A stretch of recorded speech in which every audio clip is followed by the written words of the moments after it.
open, you may find that immortality is quite appealing. Without another word, Alex and Mia bolted for the door, their hearts pounding. As they ran through the darkened streets, they could hear the laughter of their neighbors fading into the night. Once safely back in their home, they locked the door and collapsed onto the couch, breathless. "Vampires," Mia whispered, still in shock. "What just happened?" "Let's just say we'll be keeping our distance from now on," Alex replied, a nervous laugh escaping him. In the weeks that followed, the couple settled into their new life, but the memory of that Halloween night lingered. They kept their curtains drawn and avoided the Hawthorne residence, which remained eerily quiet. Occasionally they'd see the neighbors in passing, their smiles friendly yet unsettling. Alex and Mia exchanged knowing glances, grateful to be alive and human in a neighborhood filled with secret. As Halloween approached once more, they decided to throw their own party, one that was decidedly vampire-free. After all, some neighbors are better left uninvited. The returned dog. The Thompson family had always been close. Their golden retriever Max was a beloved member of the family. His joyful barks and wagging tail brought warmth to their home in the quiet town of Maple Grove. One sunny afternoon, during a family picnic in the park, Max spotted a squirrel and bolted after it, disappearing into the thick trees. Despite their frantic search, Max was nowhere to be found. Days turned into weeks and weeks into months, but the Thompsons never gave up hope. They put up posters, visited shelters, and called his name every evening, hoping for a miracle. A year later, on a chilly autumn evening, the Thompsons were gathered in the living room, reminiscing about their lost friend. Suddenly, a familiar bark echoed from outside. Heart-racing Sarah, the youngest daughter, rushed to the door, flinging it open. There stood Max, his golden fur matted and dirty, but his eyes sparkled with recognition. "Max!" Dara squealed, throwing her arms around him. Family rushed outside, joy flooding their hearts. But as they embraced him, a strange unease settled over them. Max's behavior was different. He didn't jump or wag his tail excitedly as he used to.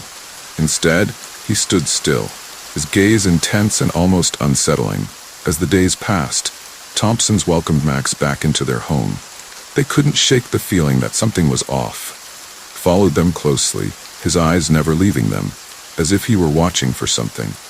At night, he would sit at the foot of Sarah's bed, staring into the darkness. When she asked him what was wrong, he would tilt his head, but his expression remained unnervingly serious. Max also seemed to have developed a taste for the unusual. He would dart outside at odd hours, barking at shadows and growling at the moon.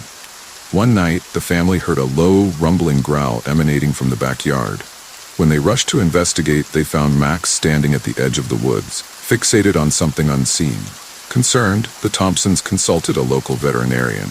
Dr. Harris examined Max thoroughly, but found nothing physically wrong. "He's healthy," she said, a hint of confusion in her voice. "But it's not uncommon for dogs to change after a long absence. Perhaps he just needs time to readjust." But the unease only grew. Max began to exhibit strange behaviors, like staring at the walls and barking at nothing.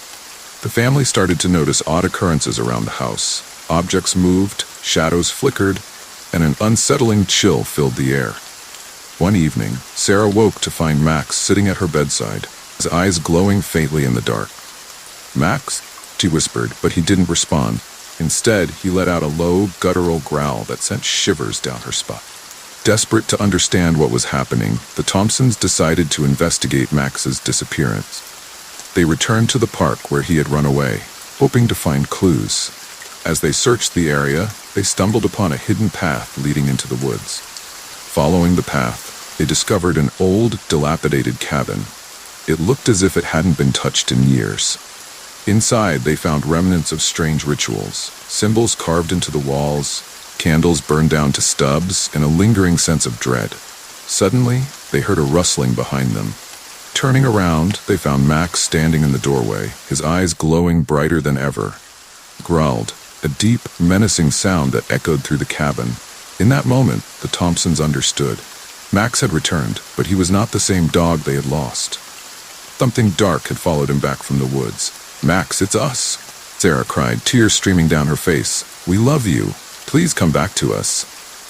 As if hearing her, Max hesitated, his growls softening. For a brief moment, the familiar warmth flickered in his eyes, but it was quickly replaced by a cold, distant stare. In a burst of courage, Alex, the father, stepped forward. "Whatever you are, you don't belong here. You're not our Max." A low rumble filled the air and the cabin shook. Max's form flickered, revealing a shadowy figure beneath. Family clung to each other, fear gripping their hearts. With a final desperate plea, Sarah stepped closer. "Max, fight it. We're your family. Come back to us." In that moment, the shadows around Max seemed to waver. Flicker of recognition crossed his face, and he let out a heart-wrenching whine. With a surge of energy, the dark presence released its hold. Max collapsed to the ground, panting heavily, his eyes returning to their warm, golden hue. Family rushed to him, relief flooding their hearts. Max nuzzled against them, his tail wagging once more. They left the cabin behind, vowing never to return. Back home, life slowly returned to normal. Max was still different, but he was their Max, filled with love and loyalty. The Thompsons knew they had faced something dark, but their bond had triumphed. As they sat together on the couch that night, Max curled up at their feet. The shadows outside seemed to recede. They had fought for their dog, and in the end, love had conquered the darkness. Dark Secret. 15 years ago, the small town of Pine Hollow was rocked by the disappearance of a young girl named Emily. She was last seen playing in her backyard, her laughter echoing through the quiet neighborhood. Her parents, Margaret and David, were devastated, their lives shattered by the loss. Despite extensive searches and countless pleas for information, Emily was never found. Life moved on, but pain never left Margaret and David. They clung to the hope that Emily was still out there, somewhere. Then one cold autumn evening, the phone rang. Margaret answered, her heart skipping a beat as a familiar voice spoke on the other end. "Mom, it's Emily." Margaret's world spun. "Emily, is it really you?" she whispered, tears welling in her eyes. "Yes, Mom, I'm okay. I've missed you so much," the voice replied, filled with warmth and longing. David, overhearing, rushed to the phone, disbelief etched on his face. "Emily? How? Where are you?" Emily's voice was calm, almost serene. "I'm safe now. I've been living far away, but I wanted you to know I'm okay." Margaret and David were overwhelmed with emotion, a mixture of joy and confusion. "We thought we lost you forever," Margaret sobbed. "I know," Emily replied softly, "but there's something you need to remember, something you've forgotten." As the call ended, Margaret and David were left in a daze. Emily's words lingered in their minds, stirring memories they had buried deep. That night, Margaret was haunted by dreams of the past, flashes of images she couldn't quite piece together. The next morning, she confided in David. "Something about Emily's call. It felt like she was trying to tell us something. You remember anything from that day?" David shook his head. Doubt flickered in his eyes. "I've tried to forget. It's too painful." Determined to uncover the truth, Margaret began to dig through old boxes of memories, searching for clues. She found Emily's drawings, favorite toys, and a diary she had kept. As she flipped through the pages, a chill ran down her spine. There were entries about a secret place in the woods, a place Emily loved to visit. Driven by a sense of urgency, Margaret and David returned to the woods, retracing their daughter's steps. As they ventured deeper, memories began to surface, fragments of a long-forgotten day. Suddenly, it all came flooding back. The argument, the accident, the panic. They had found Emily in the woods, injured and unconscious. In their fear and confusion, they had buried the truth, convincing themselves she had simply disappeared. Margaret fell to her knees, tears streaming down her face. "We did this. We hid it from ourselves." David knelt beside her, his own tears flowing. "We couldn't face it. We couldn't bear the guilt." As they sat in the woods, the weight of their actions pressing down on them, their phone rang again. It was Emily. "You remember now, don't you?" Her voice was gentle, understanding. "Yes," Margaret choked out. "We're so sorry, Emily. We never meant to hurt you." "I know," Emily replied. "I've forgiven you. I just wanted you to know the truth. Find peace." The call ended, leaving Margaret and David with a sense of closure they hadn't realized they needed. They returned home, their hearts heavy, yet relieved. They knew they had to face the consequences of their actions, but they also knew they had been given a chance to heal. In the days that followed, They reached out to the authorities, confessing their long-buried secret.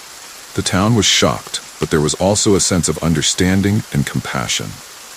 Margaret and David began the long journey of atonement, knowing that Emily's forgiveness was a gift they would cherish forever. Though the shadows of the past lingered, they found solace in the knowledge that their daughter had found peace, and in doing so, set them free. The living novel. Ethan Reynolds was an avid reader, often losing himself in the pages of thrilling novels. One rainy afternoon, while browsing a quaint little bookstore, he stumbled upon a dusty, leather-bound book titled The Final Chapter. Intrigued by its mysterious cover, he purchased it without hesitation. As he settled into his favorite armchair at home, the rain pattering against the window, opened the book. The story began innocently enough, following a man named Alex who lived in a small town, much like Ethan's. But as he turned the pages, a chill crept down his spine. The details of Alex's life mirrored Ethan's, his job, his friends, even his favorite coffee shop. Ethan couldn't shake the feeling of unease as he continued reading. The plot thickened when Alex received a series of ominous messages warning him of an impending danger. Each message was eerily similar, with the strange notes Ethan had received over the past few weeks, cryptic phrases that left him feeling paranoid. As he read on, Alex's life spiraled into chaos. Killer was stalking him, leaving a trail of bodies in his wake. The descriptions of the murders were graphic and chilling, but what terrified Ethan most was the realization that they were happening in his own town. Could this be a coincidence? He wondered, heart racing. But deep down, he felt an unsettling connection to the story. That night, unable to sleep, Ethan tossed and turned, the book still open on his bedside table. He glanced at the pages, and a particular sentence caught his eye. "The killer is closer than you think." A shiver ran through him. He had to know more. The next day, he visited the local police station, sharing his concerns with Detective Sarah Mitchell. "It's just a book," she said, raising an eyebrow. "But if you're receiving threats, we should take it seriously." Ethan explained the notes and the parallels between his life and the novel. Detective Mitchell agreed to look into it, but he could see the skepticism in her eyes. As the days passed, Ethan's anxiety grew. He became hyper-aware of his surroundings, convinced that someone was watching him.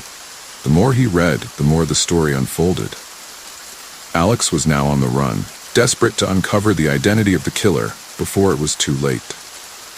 One evening, as Ethan walked home from work, he noticed a figure lurking in the shadows. Panic surged through him, and he quickened his pace. The figure followed, keeping just out of sight. He could feel his heart pounding in his chest, the words from the novel echoing in his mind. "Stay calm," whispered to himself. "It's just a story." But as he turned the corner, he stumbled upon a dark alley, and the figure emerged, revealing a face he recognized from the book's illustration. Ethan's breath caught in his throat. "Who are you?" he demanded, backing away. Figure stepped closer, a sinister smile creeping across his face. "I'm the one who's been waiting for you, Ethan. You've read my story, but you don't know how it ends." Ethan's mind raced. "You're not real, you're just a character." "Oh, but I am very real," the figure replied, his voice dripping with malice. "And now it's time for you to become part of the narrative." With adrenaline coursing through him, Ethan turned and ran, echo of the figure's laughter ringing in his ears. He sprinted through the streets, desperate to escape the nightmare that had come to life. He could hear footsteps behind him, growing closer. He ducked into a nearby cafe, heart pounding, and glanced around for a way out. The patrons stared at him, confusion etched on their faces. He spotted a back door and bolted for it, bursting into the alley behind the cafe. Ethan fumbled for his phone, dialing Detective Mitchell's number. "I need help. Someone is after me," he gasped, trying to catch his breath. "Stay where you are, Ethan. We're sending someone," she replied, urgency in her voice. As Ethan waited, he could hear the figure's footsteps approaching. Pressed his back against the wall, heart racing. Just then he heard sirens in the distance. Figure paused, frustration evident in his voice. "You think you can escape? This is just the beginning." In a flash, Detective Mitchell and her team arrived, surrounding the alley. Figure's expression twisted into rage as he realized he was trapped. "You can't stop me. The story must go on." With a swift motion, the officers apprehended him, and Ethan felt a wave of relief wash over him. After the chaos settled, Detective Mitchell approached Ethan. "We found out who he is. He's been stalking you for weeks, using your fears against you. It seems he was inspired by your reading of that novel." Ethan shuddered, the weight of the experience settling in. "But how? How did he know?" "The book," she said, her voice serious. "It was more than just a story. It was a twisted reflection of your life, and he used it to manipulate you." Ethan looked down at the novel, now a grim reminder of the nightmare he had faced. "What do I do with it now?" "Burn it," he advised. "Let it go. You've escaped the story, but don't let it haunt you any longer." That night, Ethan gathered the courage to burn the book in his backyard, watching as the flames consumed the pages. The smoke curled into the night sky, and with it, he felt the weight of the past lift. As he turned to go inside, he took one last look at the fire, knowing he had escaped the clutches of a living nightmare. The story was over, and now he could finally begin to write his own. Cloning consequences. Dr. Jonathan Carter was a brilliant geneticist, renowned for his groundbreaking work in cloning, but his life took a tragic turn when his wife, Emma, and their 2 children, Lily and Jack, killed in a car crash. Overcome with grief, Jonathan became obsessed with the idea of bringing them back. He poured all his energy into perfecting human cloning, field fraught with ethical and scientific challenges. Despite the risks and controversies, Jonathan was determined. He isolated cells from his deceased family members and embarked on a secretive experiment, using advanced cloning techniques he had developed over years of research. After months of painstaking work, he succeeded in creating embryos that were genetically identical to his lost family. Jonathan found a surrogate willing to carry the embryos to term, and after 9 anxious months, his family was reborn. Emma, Lily, and Jack emerged as perfect replicas of their former selves, physically identical and seemingly healthy. Jonathan was overjoyed, believing he had defied nature and restored his family. At first, life seemed blissfully normal. The clones grew rapidly, their development accelerated by Jonathan's experimental techniques. They retained memories and mannerisms eerily similar to the originals, reinforcing Jonathan's belief that he had truly brought them back. However, as time passed, Jonathan began to notice unsettling changes. Emma, once warm and loving, grew distant and cold. Lily and Jack, who had been playful and innocent, displayed disturbing behaviors, fits of rage, and a fascination with dark, morbid subjects. Jonathan dismissed these signs, attributing them to the stress of their unusual circumstances. But deep down, he felt a gnawing fear that something was fundamentally wrong. The clones' eyes sometimes glinted with an unnatural light, and their movements seemed almost mechanical. One night, Jonathan stumbled upon Emma standing in the darkened living room, her eyes fixed on a shadowy corner. "Emma," he called softly, but she didn't respond. When she finally turned to him, her expression was blank, her voice monotone. "We're not supposed to be here, Jonathan." Chilled by her words, Jonathan began to investigate the science behind his experiment more thoroughly. He discovered that the cloning process had unintended consequences. The cloned cells, derived from mature somatic cells, had shorter telomeres, leading to premature aging and cellular instability. Moreover, the clone's genetic makeup, though identical, did not account for the environmental factors and experiences that had shaped the original individuals. They were not true replicas, but distorted echoes of the family he had lost. As the clone's behavior grew increasingly erratic, Jonathan was forced to confront the truth. His attempt to defy nature had unleashed something beyond his control. The clones were not his family. They were entities struggling with their own existence, trapped between life and death. Desperate to rectify his mistake, Jonathan sought help from his colleague, revealing his secret experiment. The scientific community was horrified, and the ethical implications of his actions sparked outrage.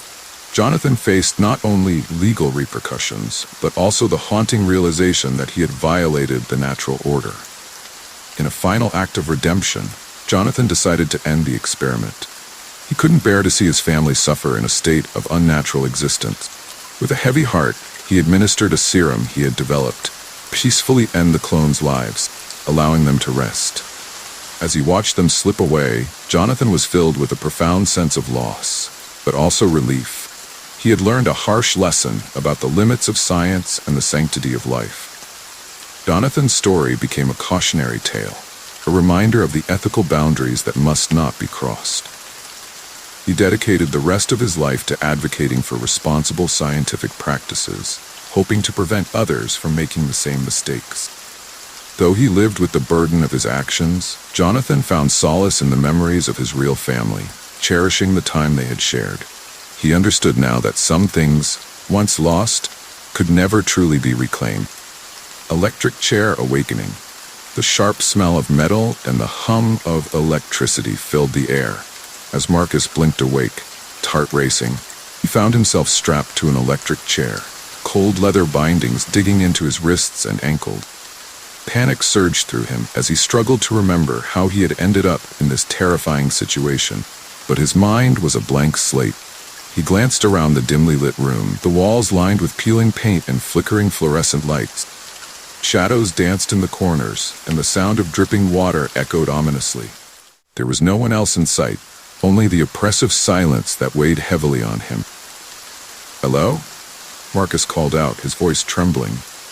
No response. Twisted in the chair, trying to free himself, the more he struggled, the tighter the bindings seemed to become. His breath quickened, and he felt a wave of nausea wash over him. Closed his eyes, trying to piece together the fragments of his memory. The last thing he remembered was leaving work late, cool evening air brushing against his skin. Then nothing. How had he ended up here? Suddenly, the door creaked open, and a figure stepped into the room. A man in a dark suit, his face obscured by shadows, approached Marcus with a calm, almost clinical demeanor. "Good evening, Marcus," the man said, his voice smooth and unsettling. "See you're awake. Who are you? What is this place?" Marcus demanded, his voice rising in panic. The man chuckled softly. "You're in a facility designed for rehabilitation. You've been chosen for a very special experiment." "Experiment? I don't understand," Marcus shouted, trying to make sense of the situation. "Let me go." The man leaned closer, his eyes glinting with a strange intensity. "You see, Marcus, society has its ways of dealing with those who stray from the path. You've been deemed a threat, and this chair is our method of correction." "Threat? I don't even know what you're talking about," Marcus exclaimed, desperation creeping into his voice. "Ah, but that's the beauty of it," the man replied, stepping back. "You'll soon find out. It's time for you to face your past." With that, he pressed a button on a remote control he held, and the chair began to hum ominously. Marcus felt a jolt of electricity surge through him, causing his muscles to tense involuntarily. He gasped, the pain shocking him into clarity. Images began to flood his mind, memories rushing back in a chaotic whirlwind. He saw himself arguing with a colleague at work, heated discussion that spiraled out of control.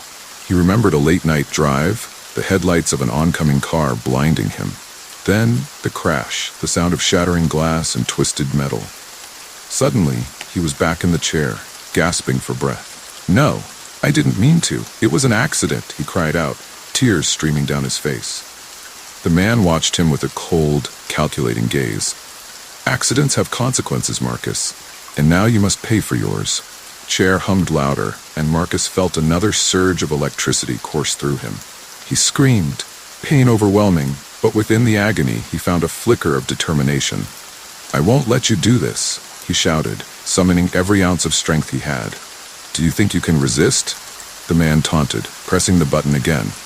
But this time, Marcus focused on the pain, channeling it into a surge of willpower, twisted his wrists, feeling the bindings loosen slightly. With a final push, pulled his arms free, the leather straps falling away.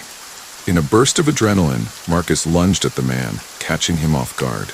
They struggled, and in the chaos, Marcus managed to grab the remote control. He pressed the button, and the chair emitted a loud crackle of electricity, temporarily stunning the man. Without looking back, Marcus bolted for the door, his heart pounding in his chest. He raced down a dimly lit corridor, the sound of his footsteps echoing against the cold concrete walls. He could hear the man recovering behind him, shouting for help.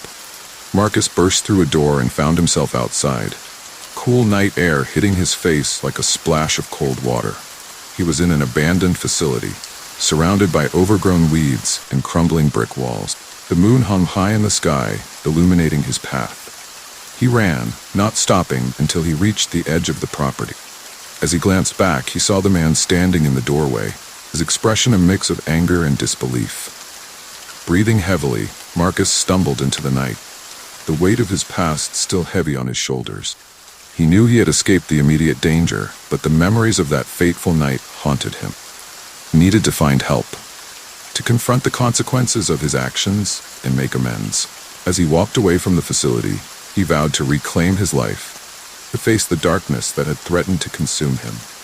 The electric chair had awakened something within him, a determination to confront his past and seek redemption, no matter how difficult the journey ahead might be. Coffin confusion. Ethan woke with a start, his heart pounding and his body encased in darkness.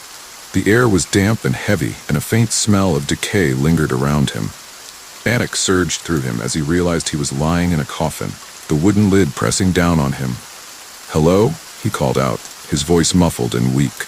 No response came, only the sound of his own breathing echoing in the confined space. He pushed against the lid, but it wouldn't budge. He was trapped. After several desperate attempts to escape, Ethan finally managed to pry the lid open just enough to see light filtering through the cracks.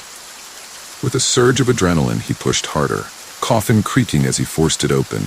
As he emerged into the dim light, he was met with a horrifying sight. Freshly dead body lay next to him, its lifeless eyes staring blankly into space. The man was dressed in a suit, its face pale and cold. Ethan's heart raced as he recognized the features. The man was his estranged brother, Mark. No, this can't be happening," Ethan gasped, stumbling backward.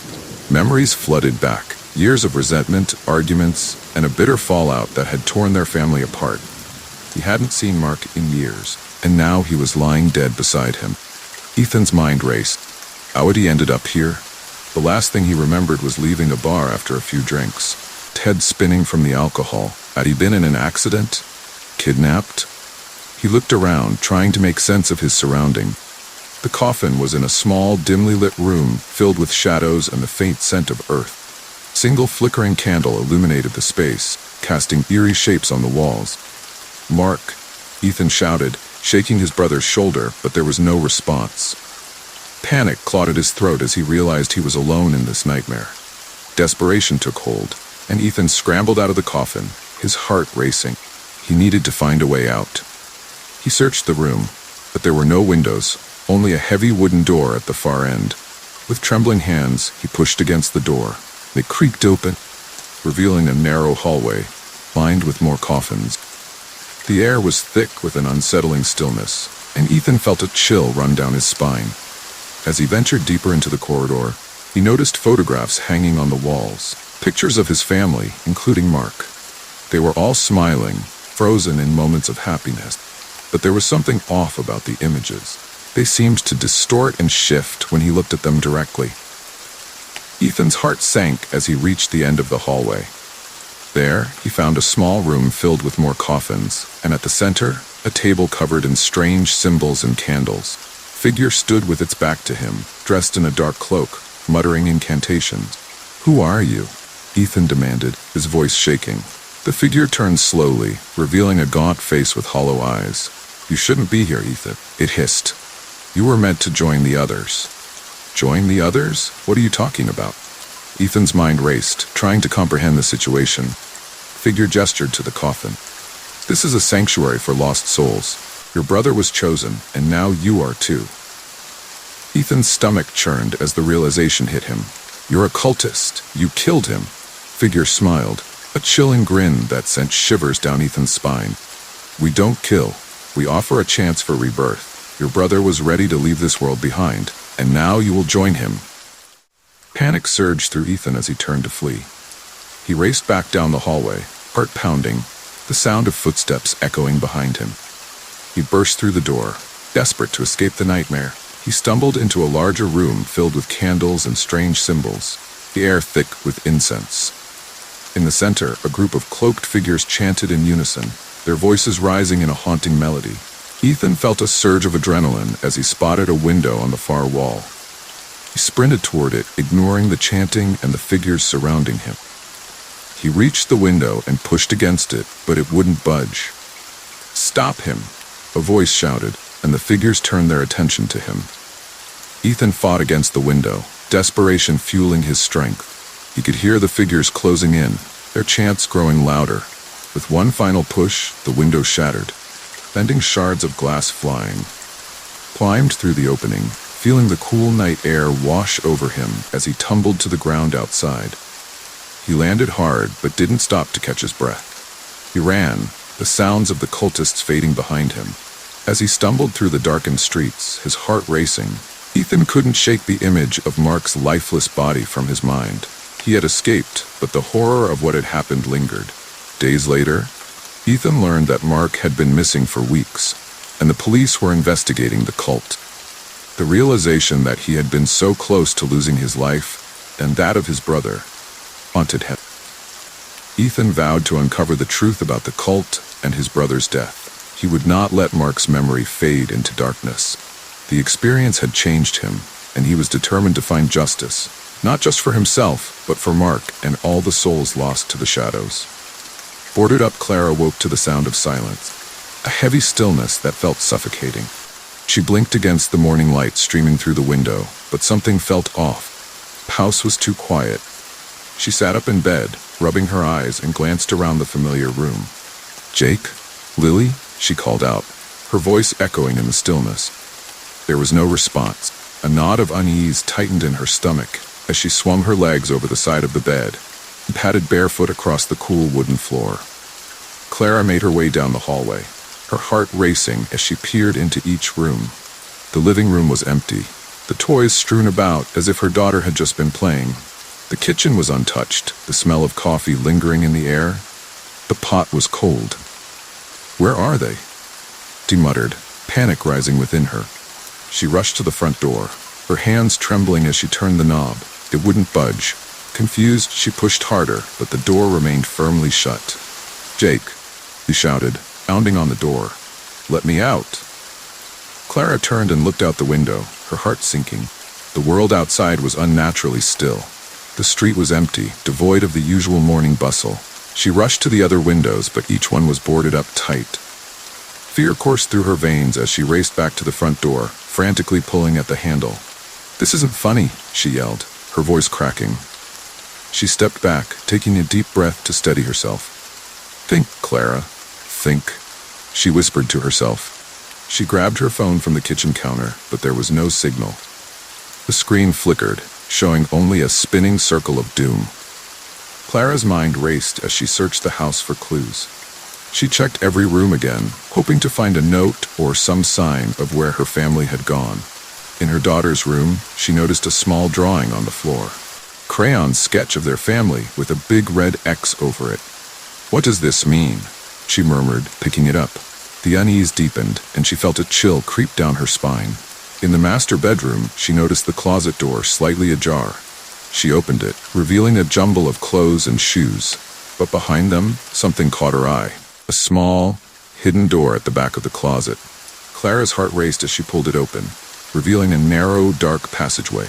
Clara hesitated, fear gnawing at her. But the thought of being trapped in the house with no escape drove her forward. She stepped into the passage, the air growing colder and mustier as she moved deeper into the darkness. The passage twisted and turned, and Clara felt her way along the damp walls. She could hear the faint sound of water dripping somewhere in the distance.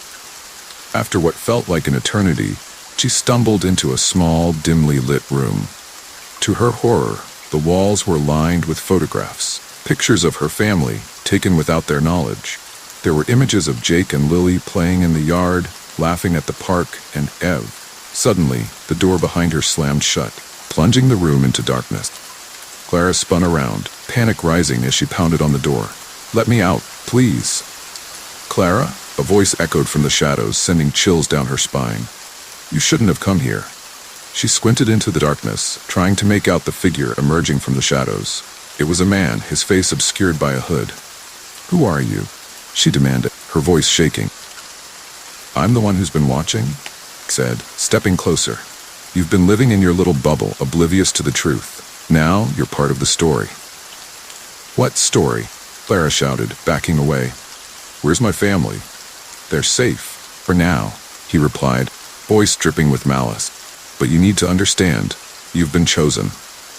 Clara felt a surge of adrenaline as she realized she had to escape. She lunged for the door, throwing her weight against it. The man grabbed her arm, but she twisted free, her heart pounding as she ran back into the passageway. She sprinted through the darkness, breath coming in ragged gasps. Sound of footsteps echoed behind her, growing closer. "You can't escape," the man shouted, his voice reverberating in the confined space. Clara reached the end of the passage and flung herself against the door, pushing it open with all her strength. She stumbled back into the hallway, gasping for air. With newfound determination, Clara dashed for the front door, her heart racing. She could hear the man behind her, his footsteps echoing ominously.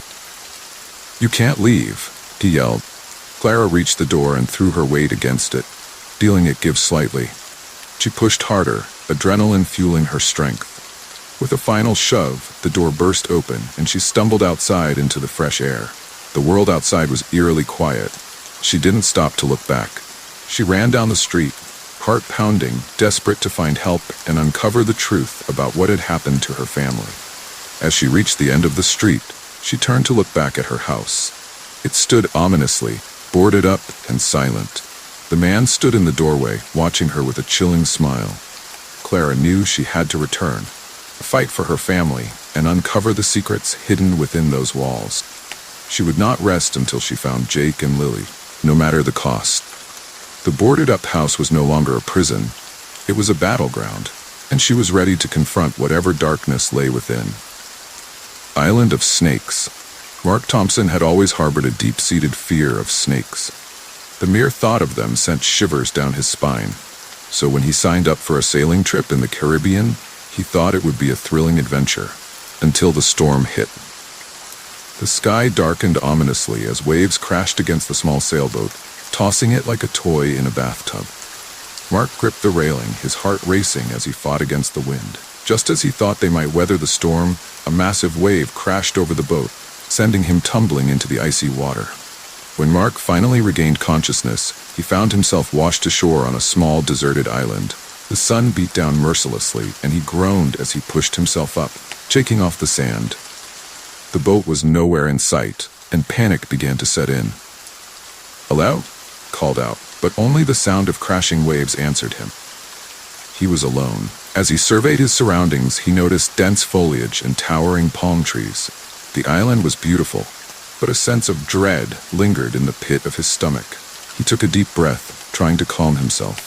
"I just need to find help," he muttered. Mark began to explore the island, hoping to find signs of civilization. The lush greenery was vibrant, but the silence felt oppressive.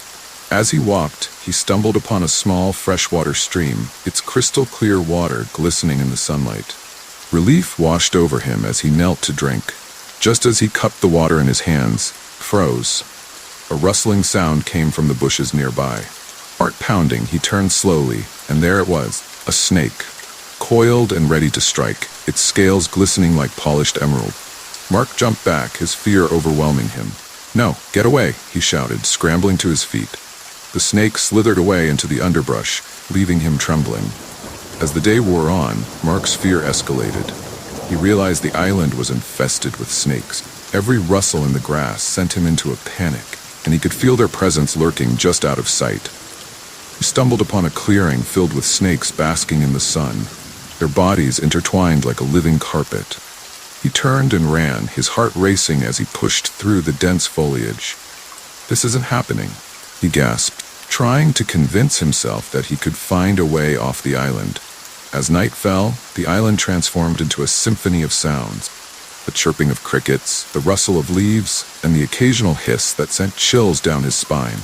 Mark found a small cave and decided to take refuge inside, hoping it would keep him safe from the snakes. But as he sat in the darkness, fear consumed him.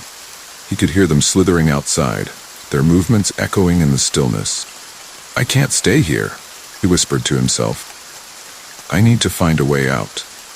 The next morning, Mark woke with a renewed sense of determination. He needed to find a way to signal for help. He searched the island for anything that could aid him. A piece of driftwood, a shell, anything to create a signal.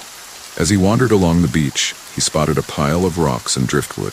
An idea sparked in his mind. If he could build a signal fire, someone might see the smoke. He gathered the materials, but as he worked, he felt the familiar sensation of dread creeping back. Suddenly, a snake slithered past him, its tongue flicking in and out. Mark froze, his heart racing. "Stay away," he shouted, but the snake continued on its path, indifferent to his fear. With trembling hands, Mark managed to gather enough wood to create a small fire. He struck 2 rocks together, igniting a spark that quickly grew into a flame. As the smoke billowed into the sky, he felt a glimmer of hope. But as he watched the smoke rise, he realized he was not alone. A group of snakes had gathered nearby, their eyes glinting in the sunlight. They seemed drawn to the fire, slithering closer, their bodies coiling and uncoiling in a mesmerizing dance. Mark's heart raced as he backed away. "No, no, no," he cried, feeling the panic rise within him. Fire crackled and the snakes hissed, their movements becoming more aggressive. In a moment of sheer desperation, Mark grabbed a stick and waved it in front of him, trying to keep the snakes at bay. "Get back," he shouted, voice breaking, but the snakes continued to advance, their bodies undulating toward him. With adrenaline pumping through his veins, Mark turned and ran, fire forgotten behind him. Sprinted through the underbrush, dodging branches and vines, the sounds of hissing and slithering echoing in his ears. He stumbled upon a rocky cliff overlooking the ocean. The waves crashed violently against the rocks below, and for a moment felt a surge of despair. But then he spotted a small boat bobbing in the distance. Glimmer of hope. With renewed determination, Mark climbed down the cliff. The fear of snakes momentarily forgotten, he reached the beach and waved his arms, shouting for help. "Help! Over here!" The boat drew closer, and he could see a figure at the helm. Fisherman, looking confused but concerned. Mark's heart raced as he ran toward the water. Just as he reached the shoreline, he felt something coil around his ankle. He looked down in horror to see a snake wrapping itself around his leg. "No!" he screamed, picking at it in a panic. The fisherman, noticing the commotion, steered the boat closer, eyes wide with shock. "Jump!" the fisherman shouted. "I'll catch you." With one final burst of adrenaline, Mark leaped into the water, breaking free from the snake's grip. He swam toward the boat, the salty water stinging his eyes. Fishermen reached out a hand, pulling Mark aboard, just as the snakes slithered back onto the beach, their hisses fading into the distance. "Are you all right?" the fisherman asked, concern etched on his face. Mark gasped for breath, the adrenaline still coursing through him. "I was trapped on that island, with snakes everywhere." The fisherman nodded, steering the boat away from the shore. "You're safe now, let's get you home." As they sailed away, Mark looked back at the island, a mix of relief and lingering fear in his heart. He had faced his worst nightmare and survived. And though the fear of snakes would always linger, he knew he had conquered something far greater, his own panic and despair. Dark web killers. In the shadowy corners of the internet, a sinister network thrived, connecting serial killers worldwide through a dark website known as the Blood Pact. It was a place where anonymity reigned and the darkest of desires found a home. Each member was bound by a code of secrecy, sharing their gruesome exploits and exchanging tips on evading law enforcement. Among them was a man known only by his alias, Collector. He was meticulous, his methods precise, and his collection of victims growing. The Blood Pact provided him with a community of like-minded individuals, each feeding off the other's depravity, pushing boundaries further into darkness. The website was a labyrinth of encrypted forums and hidden chat rooms, accessible only to those who knew the way. It was here that the Collector found solace, sharing his tales of terror and learning from others who had perfected their craft. They spoke in code, using symbols and phrases that only they could decipher, ensuring their secrets remained hidden from prying eyes. One day, a new member joined the site, calling themselves the Watcher. They claimed to have information that could bring the entire network to its knees, threatening to expose every member unless they received a substantial payment in Bitcoin. Panic rippled through the community, each killer fearing the end of their reign of terror. The Collector, however, was not easily intimidated. He reached out to the Watcher, proposing a meeting in the real world to discuss terms. The Watcher agreed, setting the location in an abandoned warehouse on the outskirts of a forgotten town. As the night of the meeting approached, the collector prepared meticulously, ensuring he was ready for any eventuality. He arrived at the warehouse, the air thick with tension. The watcher stood in the shadows, face obscured by a hood. "You think you can threaten us?" Collector's voice was cold, devoid of fear. The watcher chuckled, a sound that echoed through the empty space. "I don't need to threaten. I have the power to destroy you all." Collector stepped closer, his eyes narrowing. "And what do you want in return for your silence?" The watcher paused, considering the question. "I want to join the Blood Pact. I want to learn from the best." Collector smirked, seeing an opportunity. "Very well, but know this. Betray us, and you will become the hunted." With that, the watcher was initiated into the fold, their identity shrouded in mystery. The Blood Pact continued to thrive, its members more cautious, yet more connected than ever. They knew the risks, but the thrill of the hunt was too intoxicating to resist. In the end, the Blood Pact remained a dark web enigma, a chilling reminder of the evil that lurked in the shadows, bound by a shared obsession and a promise of secrecy that could never be broken. Child survivor, in a world plunged into eternal twilight, where the sun was but a distant memory, vampires ruled the land. Cities lay in ruins and humanity had been reduced to whispers in the shadows. Yet, amidst this desolation, one child remained unturned. Beacon of innocence in a world consumed by darkness. Her name was Lily, a 10-year-old girl with bright eyes and a spirit that refused to be extinguished. She had survived by sheer luck and a keen sense of survival, hiding in the forgotten corners of the city where the vampires rarely ventured. Her parents, like so many others, had fallen to the creatures of the night, leaving her alone to navigate this perilous world. Lily had learned to move silently, her small frame slipping through the cracks and crevices of the city. She scavenged for food during the day when the vampires retreated to their lairs and found refuge in the ruins of an old library. The books became her companions, their stories a lifeline to a world that once was. One evening, as she sat nestled among the dusty tomes, she heard a rustling outside. Her heart raced, but she remained still, listening intently.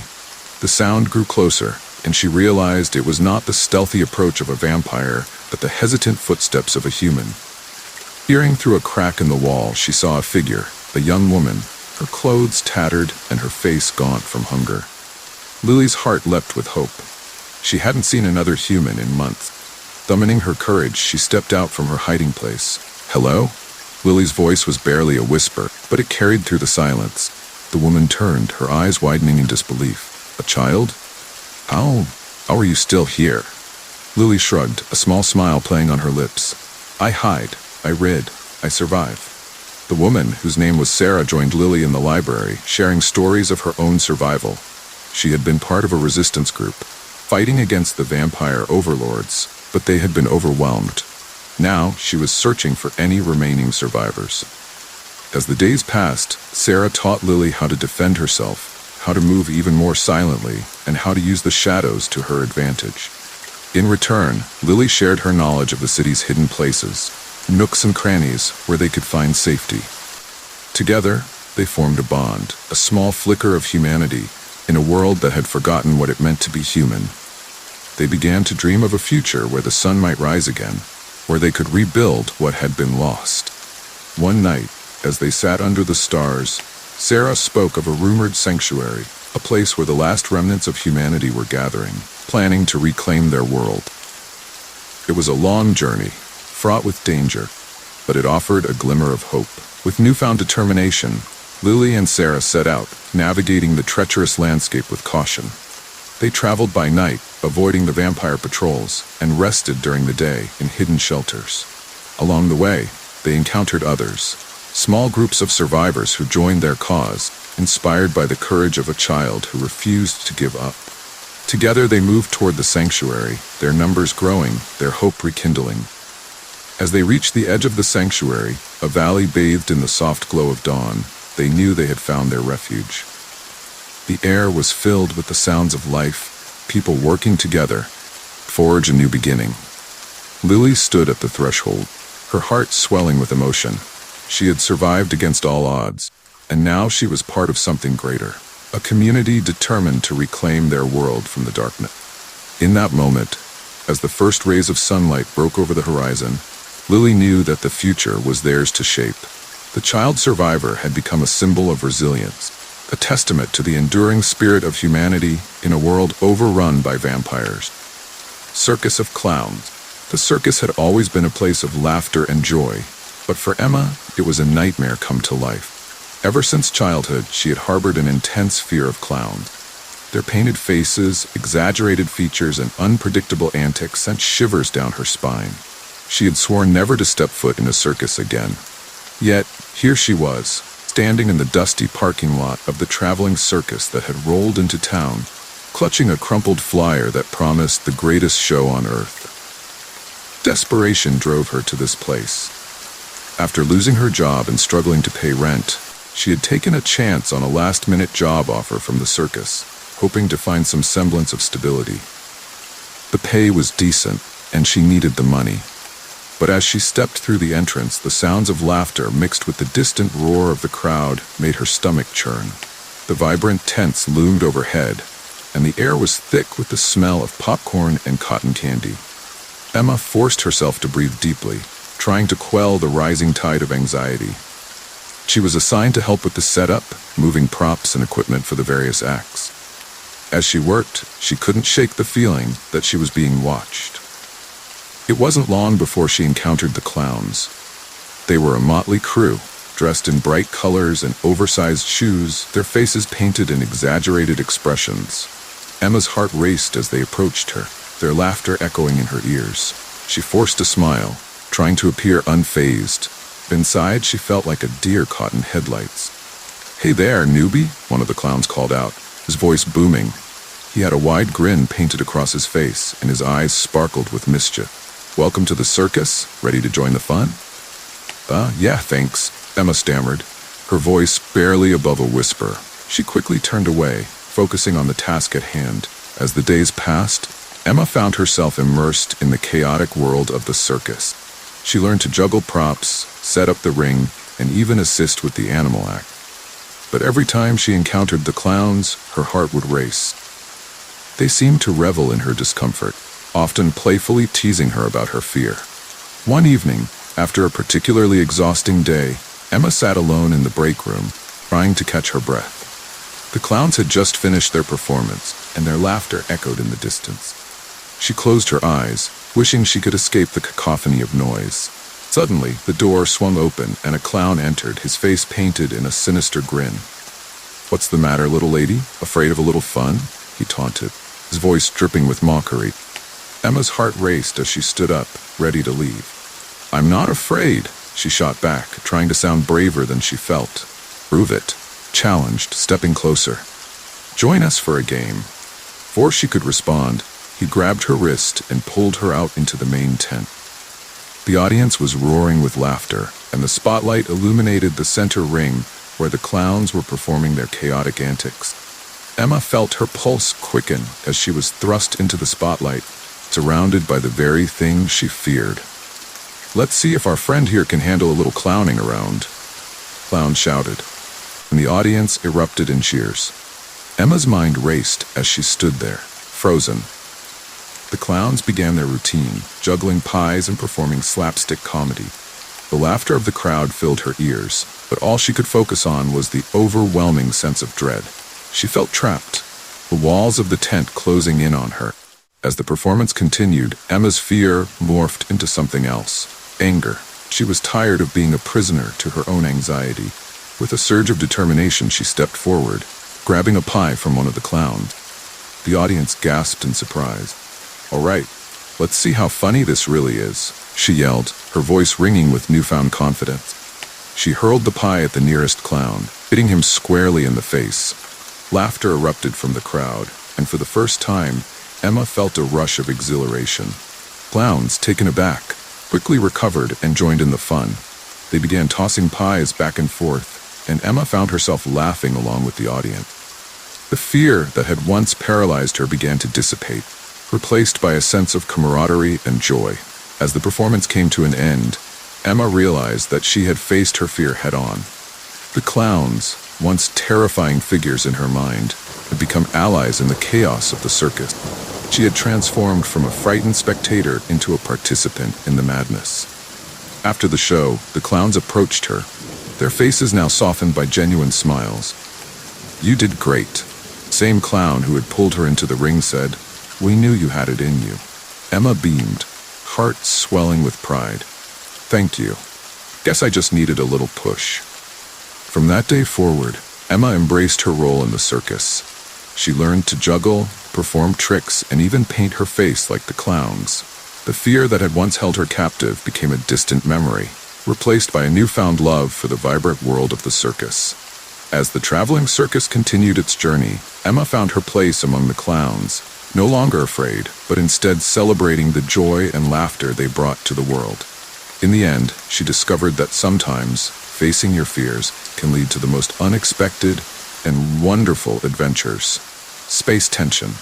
In the cold, silent expanse of space, the International Space Station orbited Earth, a symbol of international cooperation and human achievement. But as tensions on Earth escalated into open conflict, the station became an isolated battleground, its crew caught in a deadly game of survival. Commander Elena Petrova, a seasoned Russian astronaut, floated through the narrow corridors of the ISS, her mind preoccupied with the news she had just received. Earth was at war. The nations that once collaborated to maintain the station were now adversaries, and the crew, composed of astronauts from various countries, was left in a precarious position. Elena gathered the crew in the central module, her expression grave.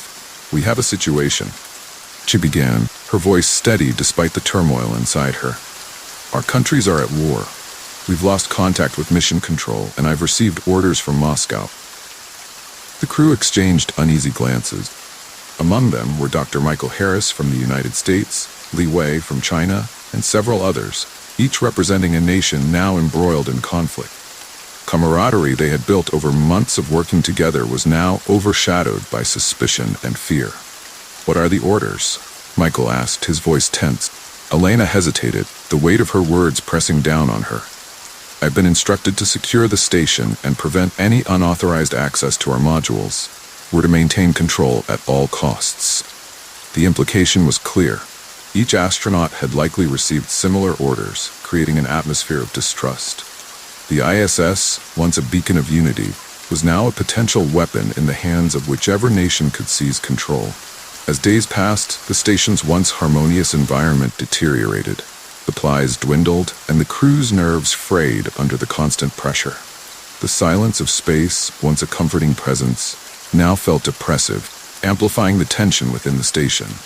One evening, as the station drifted through the shadow of Earth, a sudden alarm shattered the quiet. Elena rushed to the control panel, her heart pounding. "What's happening?" she demanded, her eyes scanning the readouts.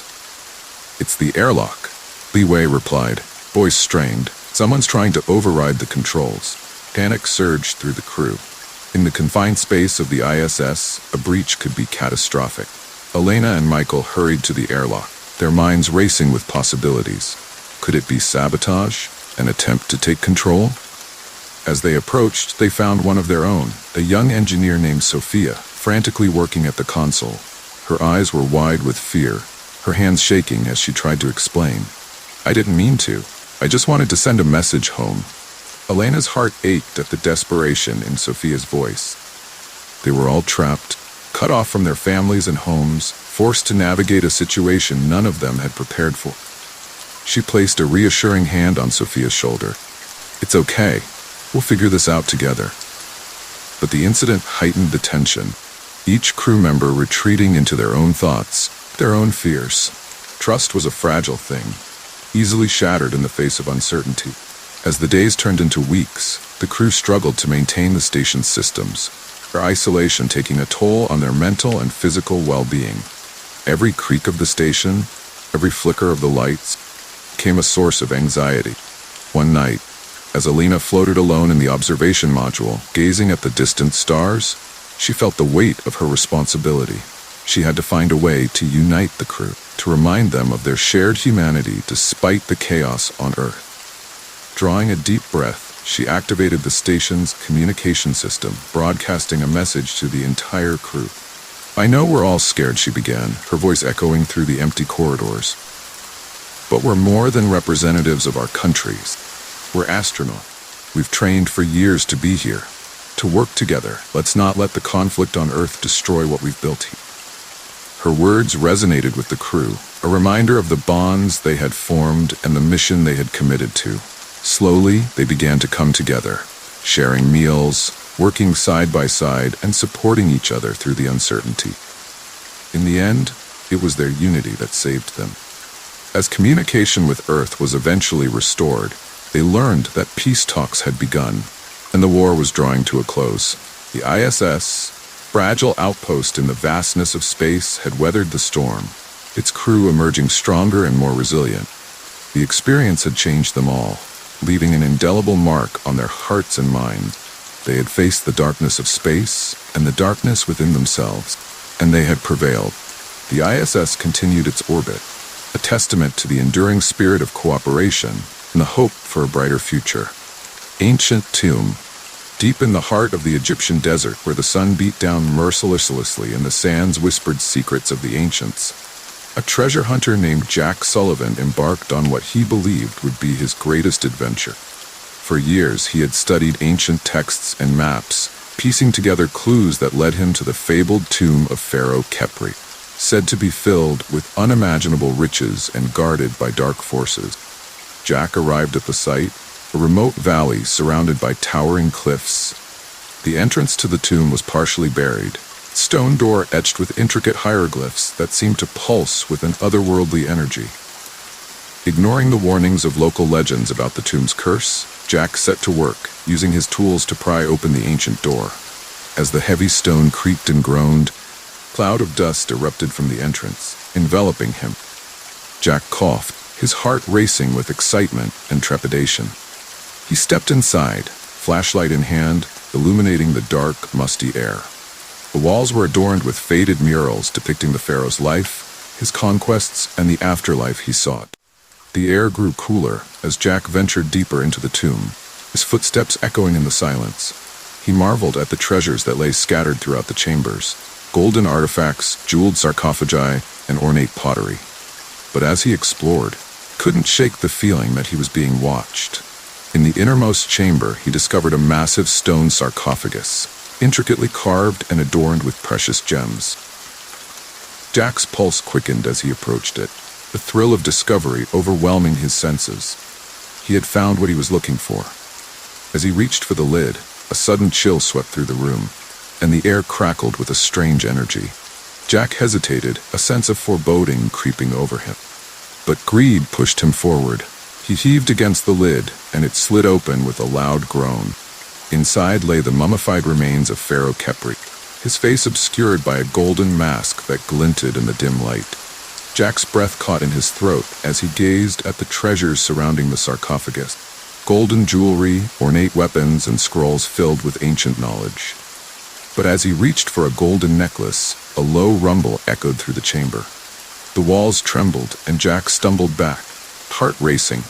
The ground beneath him cracked, and he could hear whispers, soft, insistent murmurs that seemed to emanate from the very stones. "Leave this place," voices hissed, a chorus of warning that sent chills down his spine. "You are not welcome here."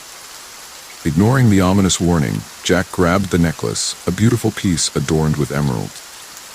As he did, the whispers grew louder, transforming into a cacophony of rage. The sarcophagus began to shake violently, and the air filled with a foul, acrid smell. Suddenly, the mummified figure of Khepri began to stir.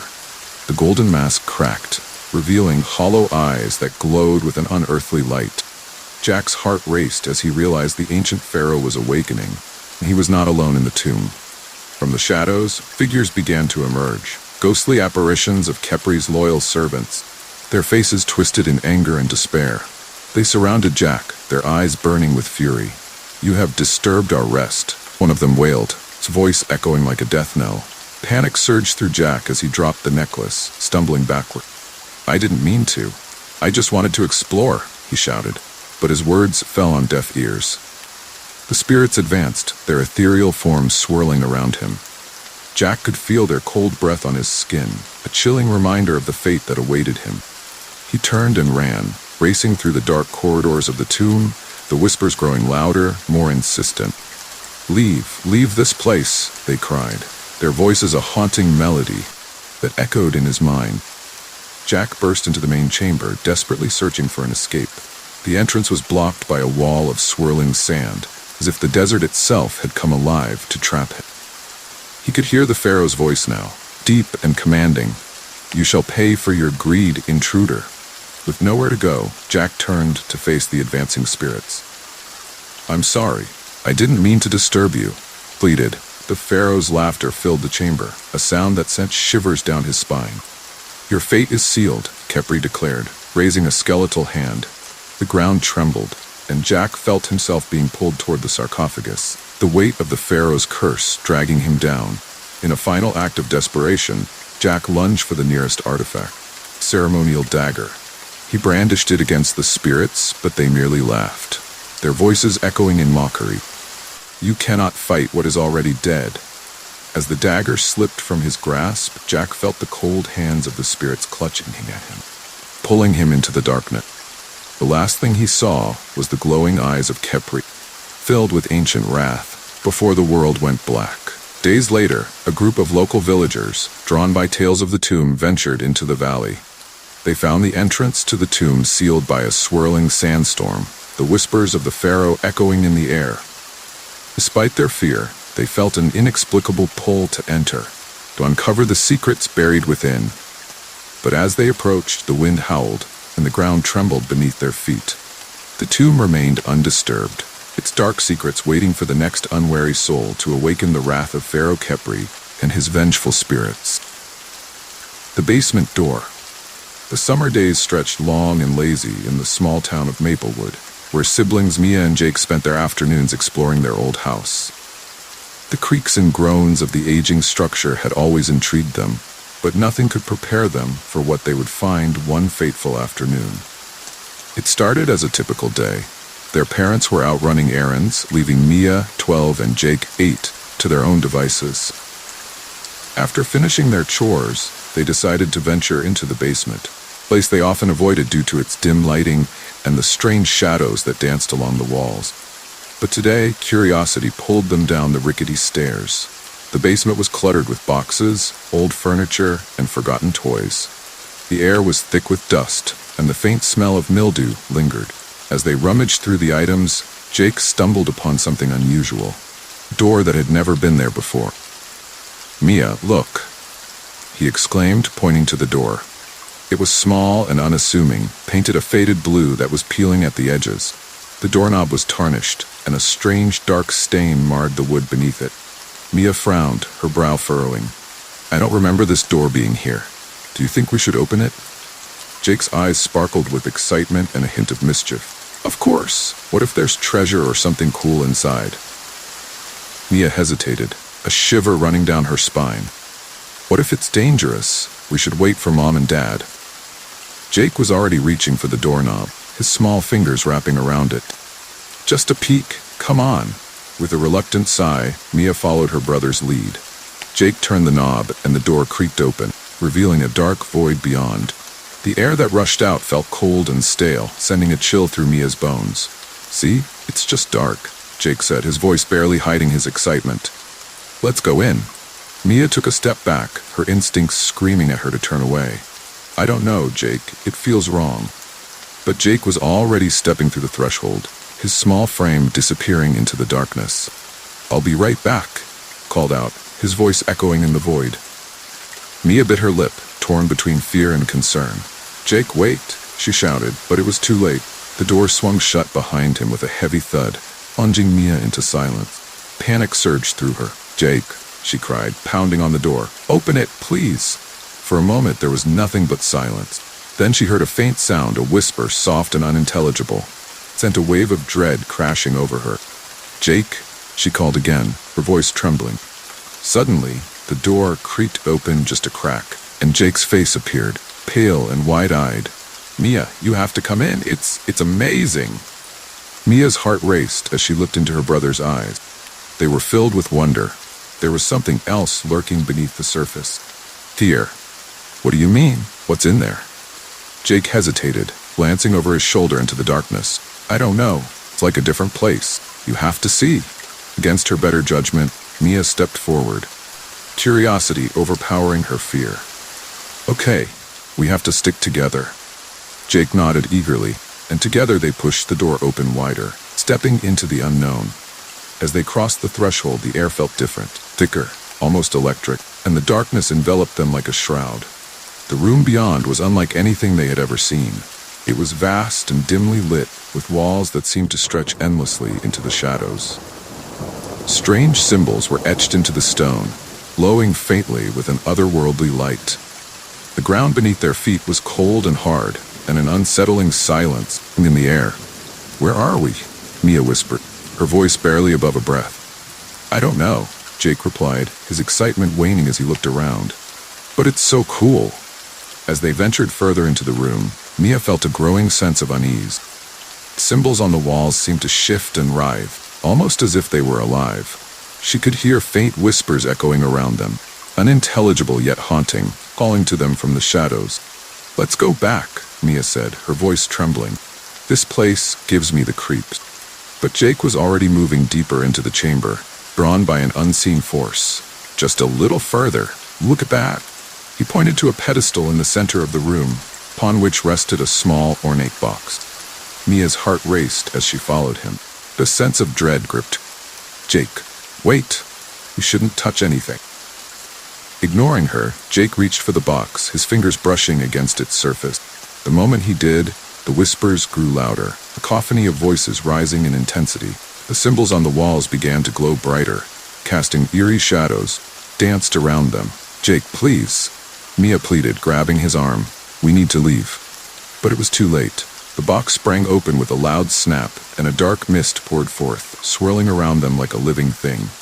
The whispers turned into screams, filling the air with a cacophony of terror. Mia felt a cold grip on her heart as the mist coiled around Jake, pulling him away from her. Mia, he screamed, his voice filled with panic. Help me. No, Mia shouted, lunging for her brother, but the mist was too strong. It enveloped him, and she could see his terrified face, eyes wide with fear as he was dragged into the darkness. Jake, cried, desperation flooding her voice. She reached out, but the mist twisted and writhed, blocking her path. The whispers grew louder, drowning out her cries. In that moment of horror, Mia realized the truth. The tomb they had stumbled into was a prison, place of ancient evil that fed on fear and despair. The box had unleashed something dark, something that had been waiting for centuries to be freed. With a surge of adrenaline, Mia turned and ran, fleeing back toward the door.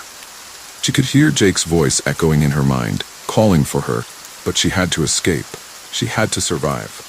As she reached the door, she slammed it shut behind her, the sound echoing through the basement. She leaned against it, panting, her heart racing. The whispers faded, but the memory of her brother's terrified face haunted her.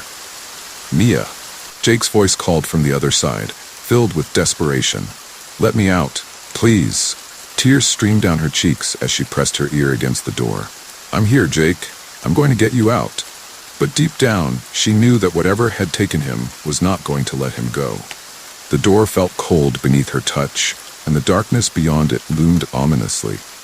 Mia's heart ached as she realized she was alone, trapped in a nightmare of her own making. The basement door stood between her and the horrors that lay beyond. She could never forget the price of her curiosity. As the whispers began to rise again, she backed away, her mind racing with thoughts of escape. But the truth was clear.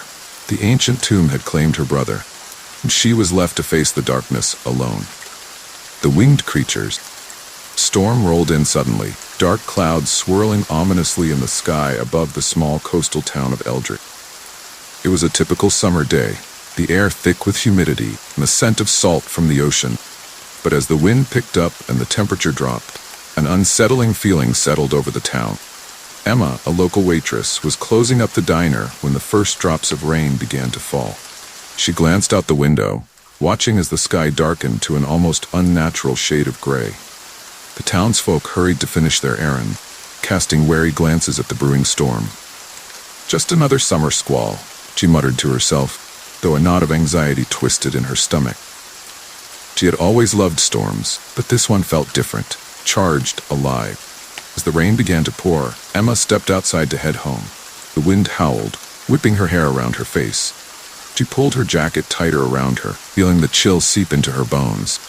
Just then, a low rumble echoed from the sky, not thunder, something deeper, or primal. Suddenly, the clouds parted. From the depths emerged dark, winged shapes, silhouetted against the stormy sky. Emma's heart raced as she squinted to see better. The creatures were massive, their wings stretching wide, glistening with moisture. They swooped down from the clouds, their cries piercing the air like a banshee's wail. "Get inside!" a voice shouted from the diner. It was Mr. Jenkins, elderly owner, waving frantically for her. Emma turned and ran, adrenaline coursing through her veins. Inside, the diner was filled with panic. Customers rushed to the windows, their faces pale with fear. Creatures descended, their wings beating against the wind, creating a deafening roar that drowned out the storm. "What are they?" someone gasped, pointing at the window. Emma pressed her forehead against the glass, breath fogging the surface. Creatures were unlike anything she had ever seen. Long, serpentine bodies covered in dark, glistening scales and faces that twisted into grotesque shapes, her eyes glowing with an unnatural light. "They're coming for us," a woman screamed, and chaos erupted. People scrambled for the back exit, desperate to escape the terror unfolding outside. Emma's heart raced as she watched the creatures circle above, their wings casting shadows over the diner. She felt a primal fear grip her, a sense that these beings were not just a product of the storm, but something far more sinister. The first creature crashed through the window, sending shards of glass flying. It landed with a heavy thud, its wings folding against its back. The diner erupted in screams as it lunged at the nearest person, a man who had been frozen in terror. Emma turned to run. The diner was a maze of chaos. She ducked beneath tables and dodged between terrified patrons, her heart pounding in her chest. Creature screeches echoed in her ears, a sound that sent chills down her spine. She burst into the kitchen, slamming the door behind her. The storm raged outside, and the sounds of chaos faded slightly, placed by the frantic beating of her heart. She spotted a large knife on the counter and grabbed it, hands shaking. "Emma!" A voice called from the other side of the door. It was Mr. Jenkins. "Let me in." She hesitated, glancing back at the door. "Are you okay?" she shouted. "I'm fine. Just let me in," pleaded. With a deep breath, she opened the door just enough for him to slip through. He was pale and shaking, his eyes wide with fear. "We need to get out of here," he said, glancing nervously at the kitchen entrance. "Did you see what they are?" Emma asked, her voice trembling. "No, but they're not of this world," he replied, his voice low. "We need to find a way to survive this." Just then, a loud crash echoed from the diner's main area, followed by the sound of something heavy dragging across the floor.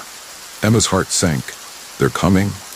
Mr. Jenkins grabbed her arm, pulling her toward the back exit. "We can't stay here. We have to get to the storm cellar." They raced through the kitchen, the sounds of destruction growing louder behind them. As they reached the door to the storm cellar, Emma glanced back, her breath hitching in her throat. One of the creatures was in the kitchen, its long, serpentine body coiling around the counter, its eyes fixed on them. "Go!" Mr. Jenkins shouted, shoving her through the door. Emma stumbled down the stairs, her heart pounding in her chest. The cellar was dark and damp, the air thick with the smell of earth. She felt her way along the wall, searching for a light switch. "Where is it?" she muttered, panic rising as she fumbled in the dark. "Just keep going," Mr. Jenkins urged, his voice strained. "We need to find a way to barricade the door." As they reached the bottom of the stairs, a loud crash echoed from above, followed by the sound of wings beating furiously. Emma's heart raced as she grabbed a heavy crate and pushed it against the door, her muscles straining with the effort. "Is that enough?" she asked, breathless. "It'll have to do," Mr. Jenkins replied, his voice shaky. "We just need to wait it out." They huddled in the darkness, the sounds of chaos above growing louder. The creatures screeched, their cries mingling with the howling wind. Emma pressed her back against the wall, trying to steady her breathing. "Do you think they'll find us?" he whispered, fear gripping her heart. "I don't know," Mr. Jenkins replied, his voice barely above a whisper. "But we can't lose hope." Suddenly, the door rattled violently, and Emma's heart dropped. The creatures were trying to break in. She could hear their claws scraping against the wood, their screeches echoing through the cellar. "Hold on," Mr. Jenkins shouted, pushing against the crate. "We have to keep it shut." Emma felt a surge of determination. They had to survive that. She grabbed a nearby metal rod and held it tightly, ready to defend themselves if the creatures managed to break through.